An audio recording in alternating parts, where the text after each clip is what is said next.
Hey, welcome to The Sinner and the Saint. I'm Melissa Bell. And I'm Allison Kane. So, funny story. I can't tell a lot of stories, and my son has told me hardly any stories, but he was telling us this one thing that happened. They were kind of out in the field at night. It was a night exercise, which they have a lot of overnight stuff. And he said they were all set up and they were supposed to be defending their camp. And then I don't know who comes to infiltrate them, right? So they're trying to give them some, I don't know, exercise. Probably like trainings of some, they take, I don't know, who knows? They take turns and try to infiltrate each other's camps. Right. It's like an adult version war of games. Yeah. Laser tag. So they're playing this game. We'll call it a game. It probably wasn't a game to them, but they're in this scenario, and it's at night, and someone starts to come into the camp, and it was not my son's turn to be on the gun. It was the other guy's turn to be on the gun, and he didn't get it. They're fake bullets or something. I don't really know. It might even just be noises, right? It's like blanks, right. Like they use in the movies. Yeah. And stuff. So he's supposed to be shooting blanks. So then they know, oh gosh, they caught us, so we can't infiltrate. So we have to retreat or whatever. Gotcha. So that's the kind of thing that's happening. Basically, they're paying attention. Right. Yeah, they got us. They saw us coming. They alerted. And so my son was not on the gun, and the other guy was on the gun. Well, the other guy didn't have the blanks or whatever filled in correctly. And so my son's like, I'm just sitting there on my gun. It's not really my turn. I'm waiting for him to shoot. He doesn't shoot. And he said he heard the guy go, crap. And then the guy just goes, krr, krr, and he starts to make a machine gun sound with his mouth. So they think that he's shooting his gun. Right. And he said the whole camp just busted out laughing. So everybody could tell. Like, it wasn't that good. It wasn't really good. Oh my gosh. Because I'm imagining that guy, I can't remember his name, when we were growing up, and he could mimic any sound. Oh, that really tall, skinny, African-American, like, comedian guy. Yeah, this was not it. Yeah. He said they all just busted out laughing. Oh my gosh, I love it. There's probably so many funny stories like that. Oh my gosh. Talk about the dark night. Oh gosh, yeah. Things happen. Funny things can happen in the dark night of the soul. Let me tell you what happens to me in the dark. Tell me. I'm not ready. Like, I can be we were talking last week about having your cadence and being armed and ready to go. Well, when I go to sleep, all that goes away. Interesting. So infiltrating the enemy comes infiltrating. In the dark. In the darkness. Interesting. Yes, I mean, that's when our guard is down. Yes, and everything else is quiet. Like, we can stay really busy during the day. What? I don't know what you're talking about. I mean, it's almost like pain. You can have something that hurts, but you can almost ignore it all day. But when you lay down, you're like, oh my gosh, my wrist really hurts. Yeah. But you're not paying attention to it until you're still and you're quiet. Yeah. So those thoughts are probably there all day, but you're not paying attention to them. Yeah. Because there's enough activity and distraction, which doesn't make it good. Right. If we would handle them in the daytime, maybe we wouldn't have so many at night. I don't know. Well, I was in Deuteronomy 31:6, which is one of my favorites. I mean, probably everybody's. Be strong, take courage, don't be intimidated, don't give them a second thought, because God, your God, is striding ahead of you. He's right there with you. He won't let you down. He won't leave you. And we are told over and over again in Scripture, like, God never leaves us or forsakes us. He never sleeps or slumbers. He will not let you down. He won't leave you, like, over and over and over and over. I mean, we could find a gazillion verses, right? But there are times in our lives, like we mentioned in last week's podcast, where we can question that. Things happen, where we feel alone, where we feel let down. And some Christian circles call it the desert. And if you're in a more contemplative sect, they call it the dark night of the soul. Oh, which I love. I mean, I can feel that one more than I can feel the desert. Yeah. The desert just makes me hot and sticky and my thighs are smacking each other. Yes. But like the dark night of the soul crushes a little bit. Yeah. And do for fun in your free time, do a little search throughout your Bible, with one of the Bible apps or something about things that happen at night, like where God shows up in darkness and in night and in the cloud and, and in the smoke. I mean, God is in the dark with us, but no matter what we call it. It doesn't matter what you want to call it. You can make up your own word. We could probably all have there are probably some pretty choice words out there for these times. There probably are. But there are always times in our lives when we feel distant from God. It's like, are you up there, God? Like, hello? Are any of my prayers getting through this ceiling, to heaven? It's almost like he's hidden himself from us for a little bit and left us maybe sitting on the dock by ourselves. He's just not making his presence very known to us, maybe like he has in the past. And it's in those times where we're like, where are you, God? Why aren't you answering me? Mm-hmm. Like, I've been asking this question. I've been asking for direction. I've been asking for an answered prayer. Just all of those things. Yeah. Have you ever had those times? I was just recounting a lot of them, actually, as you were saying that. Sometimes I wonder if it's a little like, when your kids are small, yep, and you say, only go 3 steps ahead, don't go 5 steps ahead, don't turn the corner where I can't see you, yada, yada, yada. Mm-hmm. And then they do turn the corner, and you kind of are peeking around the corner, but you're just waiting to see what they're going to do now because they got so far away from you. Uh-huh. You're like, how are they going to respond to this? Yeah. Sometimes I wonder if God's doing that with us. Like, you just went on a little field trip, so let's see what you're going to do with this one.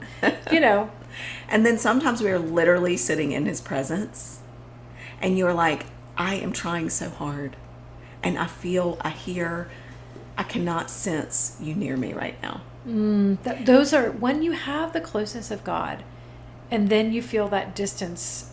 If you've never felt the closeness of God, it doesn't matter. Right. I mean, it matters, but you don't feel it. You don't feel the loss as much. You don't know what you're missing. Right. But then when you've had it, and then you don't have it, it is, you start to... It's dark night of the soul. It is. And then I think you also take your worldly experiences and assign them to what God must be doing. He must be punishing me. Oh, right. I must be in trouble. I did something wrong. Which I have heard that before. Like, oh, well, if God's not answering you, it's because there's a sin that you are doing that has made him silent. Right.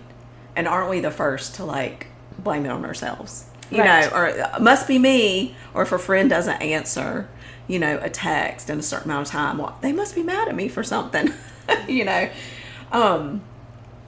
I think that in these dark nights or the desert, we can feel really disoriented, like you were saying, and lost, confused, like, why would God do this? Where is he? Like, I am literally sitting here begging for an answer, for him to make himself known to me. Like, I need you the most right now. Where are you?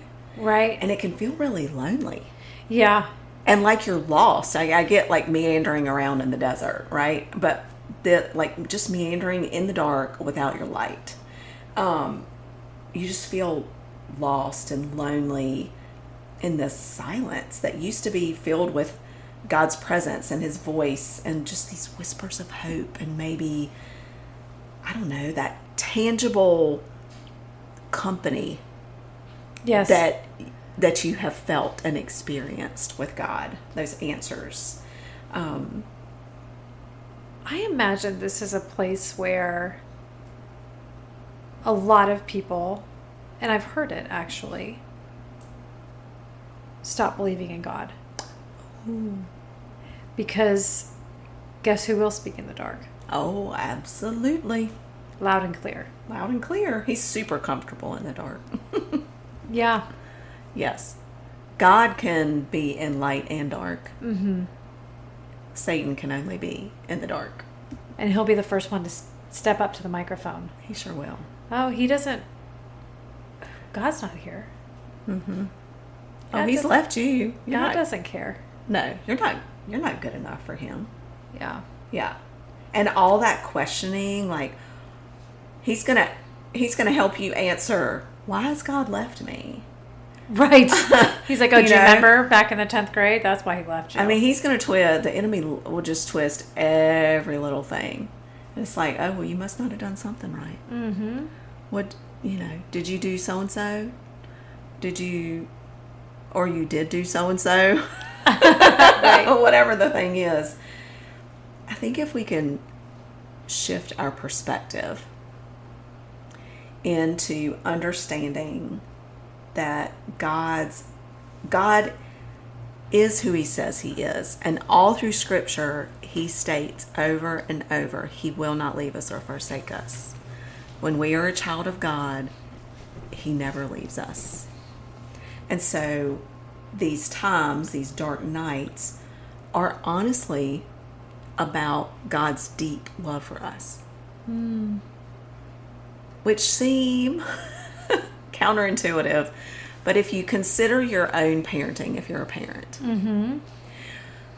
when there are times where you have not necessarily turned your back on a child, but you have drawn a line in the sand to teach them something that they need for the future, a life skill. For example, if you are trying to teach a child who's about to graduate how to manage her own money or his own money. Right. And you're like, okay, you still get your allowance, but you get it on the day. You don't get it early. You don't get it late. This is what you get. There will be no loaning of in-between money. Like, we are setting a hard line that can feel to the child like you have abandoned them. Abandonment, yes, when they're not used to that. Or they've done something wrong. But as a parent, you are trying to prepare them for the future because because you've been there, what is ahead. Right. And you want to make what's ahead easier for them and less of a struggle. So if we could shift our perspective like that about the dark night of the soul. Right. With God. That he does this on purpose.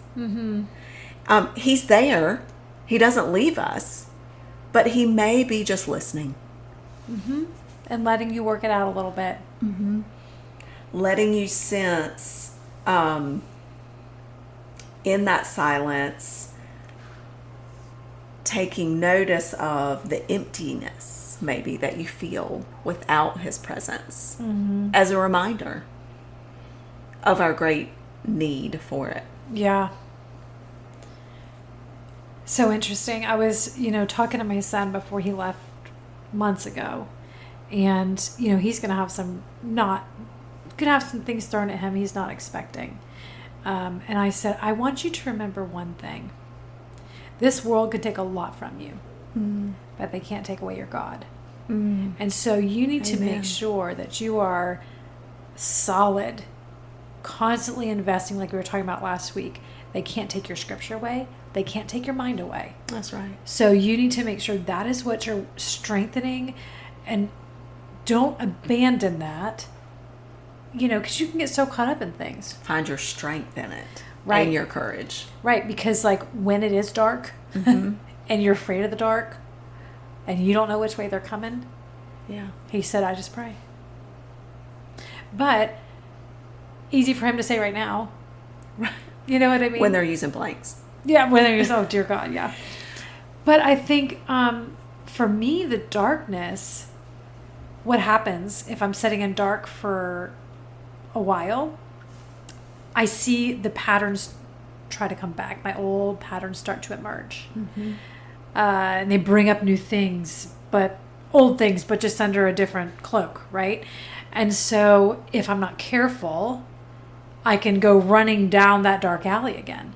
Right. And so it's knowing yourself and your tendencies in the dark and knowing how to nip those in the bud and just continually rely on God. Go back to your journal and say, look how God was faithful. Look when God was faithful. When Moses went to go lead the Israelites, he started by telling them all the things God had already done for them. Right. And now we're going to go do this. And now we're going to do this. So it doesn't seem so bad. Because look what we've already done.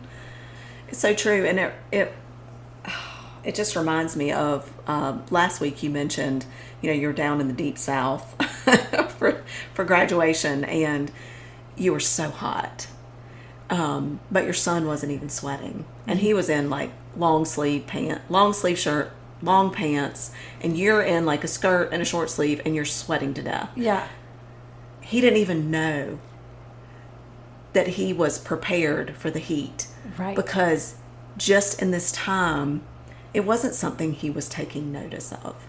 Oh, yeah. But it was a benefit of the training that he noticed later. And there's so many things that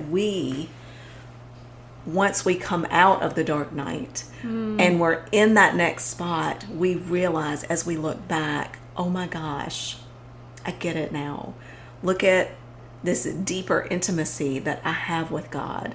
This, not a fear of being without him, but a desire to keep him close and to stay intimate and in touch with God, because I know now what it feels like to be without him. A greater appreciation for him and his presence. And I don't know, I think, like you said, these old patterns, when we're sitting in that dark space of waiting, it also identifies some things in us that we will try to run to. Right, our comfort zones. Our idols, really, that we're connected to, that bring us pleasure. That, it's just an instant gratification that instantly goes away after, we've done something. But these attachments that we have to soothe us. And I think in these dark nights of the soul, we can rid ourselves of some of these by taking notice of what they might be. Whereas we normally might not even pay attention to them or recognize them or understand them, because everything seems fine. Right. And we're connected. But when you're not, sometimes things are highlighted for us. It could be emotions, it could be actions, it could be thoughts. It could be activities. It could be people. Yeah. It could be a plethora of different things. Well, I think a good question to ask ourselves is, we can say that God is gracious and steadfast and love and our protector and our redeemer and all the things that God is, right? That is so easy to say on a Tuesday morning when all is well. But when the bottom starts to fall out, where does your mind immediately go? Because if God is faithful all the time, then he's being faithful through that hard time. And that's hard to reconcile. It is. Honestly. Again, really easy to say. Yeah. Really hard to work it out. Yeah. Yes. And if we can remember, what these verses, the Deuteronomy 31:6, be strong. Take courage. Don't be intimidated. Don't give them a second thought, because God, your God, my God, is striding ahead of you. I love this so much. Like, I have goosebumps all over my body. He's right there with you. He won't let you down. He won't leave you. When we're anchored in that, the dark night of the soul doesn't seem so dark, because when we're in the dark but we have our light, it's a lot less scary. Yeah, you're kind of sitting there like with your buddy, right? You're like, so what are we going to do about this? Yeah. If you're sitting in the dark without your light, that's a whole different story. Right. You can't hit somebody over the head with your flashlight. You can't shine it to see where you're going so you don't step on a snake. But if you're in the dark with your flashlight, you're much more prepared. Yeah, and I think, if I'm listening to this and I'm kind of not really sure what you're talking about. Yeah, what the heck? Dark night of the soul. Y'all are so weird. We are weird, but we're fun. We're all those things. I think it's important to go back, and this is what I told my son. I said, take some time to journal all of the ways God is faithful in your trainings. Take some time to write down where you saw God at work, because when you do get to a dark place, you go back and read those words. I love it. So maybe today's a day that you go start writing the ways God's been faithful, or the ways you need God to be faithful to you, right? I love that. So you can take that light into the dark, because ultimately we all have dark nights of the soul, and it's not just a one and done. I mean, we don't just get one in our lifetime and then we get to check it off the list and move on and everything's fine. If there was a list, Allison would have already found it. I'm telling you right now. I'm telling you, it is the truth. I have really wished there was a list. There's no list, and we don't get to check this off. These are intermittent, and we don't get to sign permission slips to go into the dark night. They just happen. Some we choose and some are thrown at us. But God is always with us. I think it's a good reminder also that the Bible doesn't ever say that we're going to have the easy road. Right. But he said he'll be there for all of it. Yeah. Also hard. Yeah. Easy to say. Yes. So we leave you with that today. Yay! But if you're going through, if you feel like you're in the dark night of the soul, reach out, send us a message. We would love to pray for you. Yeah. And we take that really seriously. Like, I will put you on my prayer wall in my pantry. So it'd be an honor to pray for you until the Lord brings you out of this dark night. Thanks for joining us this week on The Sinner and the Saint.